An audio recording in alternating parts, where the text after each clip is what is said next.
All right, let's kick off this deep dive, and this one goes out to you. You wanted to decode some of the lingo the commentators use during a football match, and we are going to do just that. We're going to break down some of those colorful phrases from that Juventus versus Venezia match you mentioned. You know, it's really amazing how much those phrases can, like, just amp up the whole viewing experience. Even if you get the basics of the game, you know, all the rules, those commentators, they really bring the intensity up a notch. For sure. For sure. Like, what is a hearty mouth moment? I mean, I gotta know. But before we get ahead of ourselves, you send over a whole list of phrases. Yeah. So where should we start? Maybe with goals? I mean, those are the money makers, right? Absolutely. So you've got your kind of straightforward close range finish, you know. Okay. Which basically just means the player was pretty close to the goal when they put it in the back of the net. Okay, so not one of those, crazy long shots from across the field. Exactly. Usually inside the penalty box for a close range finish. Gotcha. And then I see on your list here, he's headed it home. I mean, does that just mean what it sounds like? Yeah, pretty much. But, the commentator will usually say it with, like, real emphasis, like Right. really driving home, Right. The power behind that header, especially if it's like a game-winning goal. Oh, for sure. For sure. And speaking of, like, big goals, we got maiden goal on the list. What's maiden about it? So that refers to a player's first goal, but it's all about context. Could be their first goal for their team, or in a specific tournament or whatever. Like, in this match, Federico Gatti, his goal was his first of the season. Oh, okay. So the commentator called it a maiden goal, gives you a little bit more background, right? Makes the moment even more special for that player. Well, I like that, yeah. Gets you, rooting for them even more. But then we've got the dreaded goal not renowned. What's that all about? So that's the one you don't want to hear, right? Right. That's when a goal is disallowed. Okay. Usually happens after a VAR check, Oh, yeah. video assistant referee. Remember Keenan Yildiz in the match? How did I do? He thought he had put one in the back of the net, but VAR stepped in and it was ultimately disallowed. Ugh.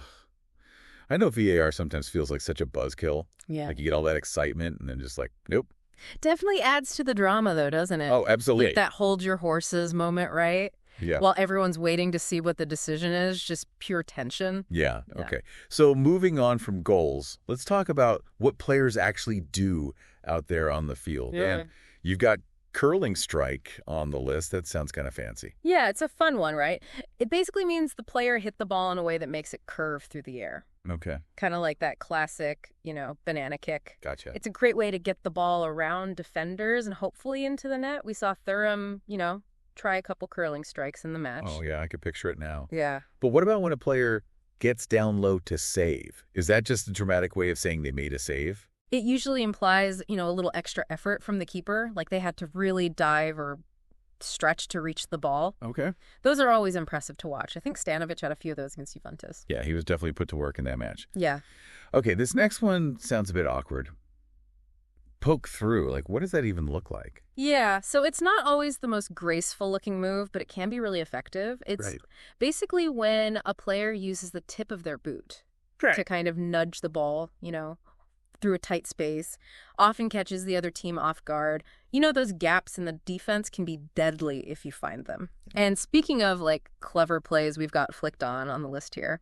It's a classic move with a header. Flicked on. Yeah, I feel like I've heard that before, but I can't quite picture it, what's actually happening there. So it's basically when a player uses their head to redirect the ball, but it's usually a quick touch, like a glancing blow. Okay. Often happens, during corner kicks, free kicks, when there are a ton of players in the penalty box. Ah, okay. So it's all about setting up another player for a shot, right? Exactly. Got it. Okay, so drive forward. That one seems pretty self-explanatory to me, I would think. Just means running with the ball, right?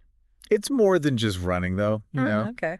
It suggests a real sense of purpose, like the player's determined to, like, push towards the opponent's goal and, create a scoring opportunity. Right. So not just like, casually dribbling up the field. Exactly. They're on a mission. Got it. Okay, I'm also seeing dangerous ball in. What makes a ball in dangerous? So that's usually a cross or a pass, into the penalty area. Okay. That's got real potential to create a goal-scoring chance for the attacking team.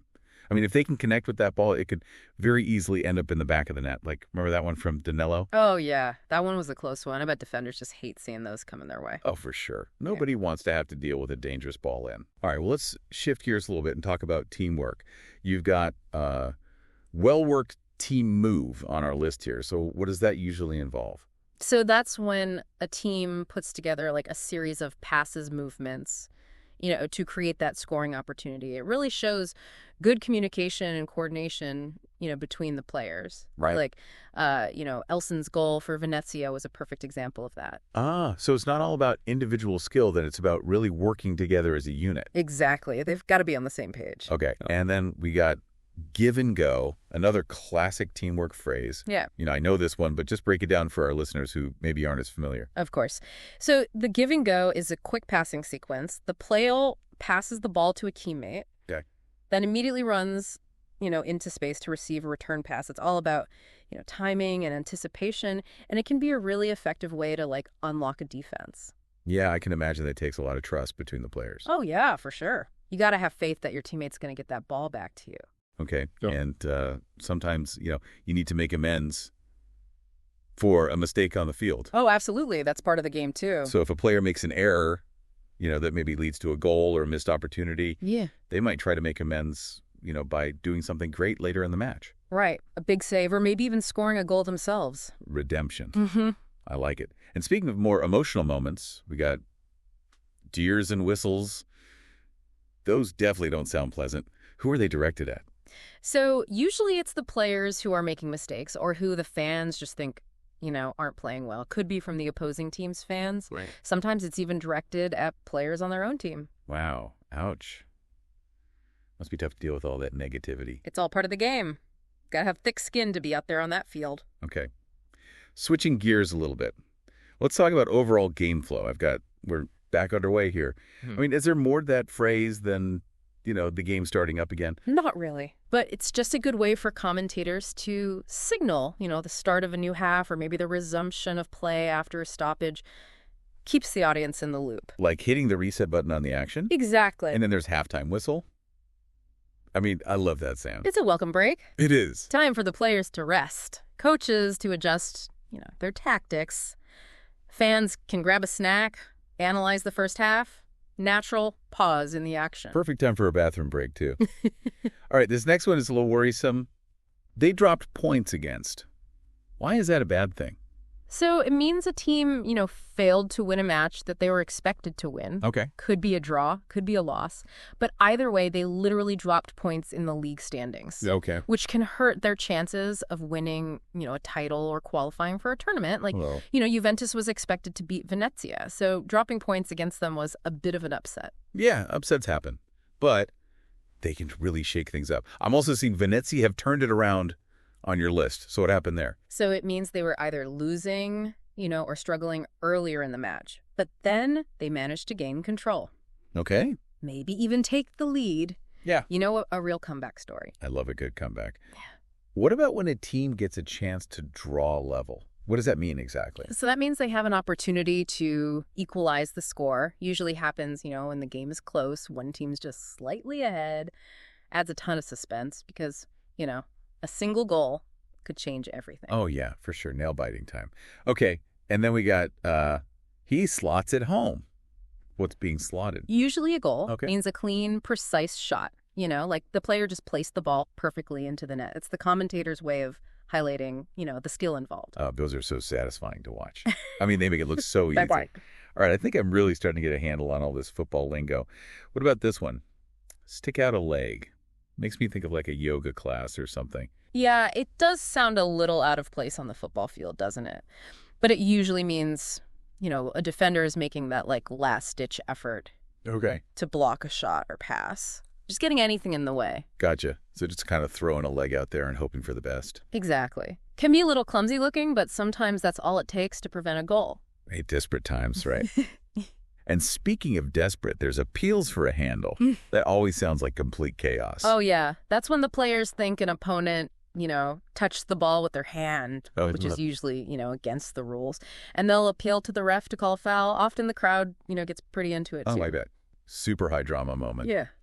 And then it all comes down to the ref, right, to decide if it was actually a handball or not. Exactly. And those decisions can be really controversial, especially now with VAR in the mix. Oh, yeah, for sure. Remember that penalty Juventus got? I do, yeah. That was after a long VAR review, for a potential handball. Yeah, those replays can be so agonizing. Like, you just never know which way it's going to go. Okay, a couple more phrases on your list here. Thumbs up from X. That one seems pretty self-explanatory. It just means like a sign of approval, right? Yeah, pretty much. It usually means, a player is acknowledging like a good play by one of their teammates. Like a little, subtle way of saying, well done. Yeah, nice. Makes you realize it's really a team effort out there. Oh, absolutely. Okay, so what about when a player is up and running? I mean, what are they running from? So that usually refers to a player who has either recovered from an injury or maybe, started the game a little slow but is now performing well, making an impact, signals that they're back in form and, ready to contribute. Like they finally hit their stride. All right, last but not least, the one I've been waiting for. Hearty mouth moment. I'm still so curious about this one. What makes a moment hearty mouth? So it's not like a technical term or anything, but it's just a really great way to describe those like edge of your seat moments. When a shot just barely misses the goal or a player almost scores, but they're denied, right at the last second. It's that feeling of like, oh, so close. Oh, yeah, I can totally relate to that. I mean, my heart is definitely in my mouth during those moments. Exactly. It's all part of the emotional roller coaster of football, right? Absolutely. Well, I got to say, this has been a seriously enlightening deep dive. I feel like I've leveled up my football vocabulary for sure, and just understanding the game in general. It's amazing how much, those phrases, those little phrases can really add to the whole experience. They really do. Like you unlock a whole new level of, insight and excitement. So to our listeners out there, hopefully you're feeling a little more confident in your football knowledge. Really pay attention to the commentary the next time you watch a match. See how much more you pick up on. And remember, there's always more to learn. That's right. Don't be afraid to dive a little deeper into the world of football, the tactics, the history. It's a fascinating sport with such a, rich and colorful language all its own. That's for sure. Thanks for joining us on this deep dive into football commentary. And we'll catch you next time for another exciting exploration.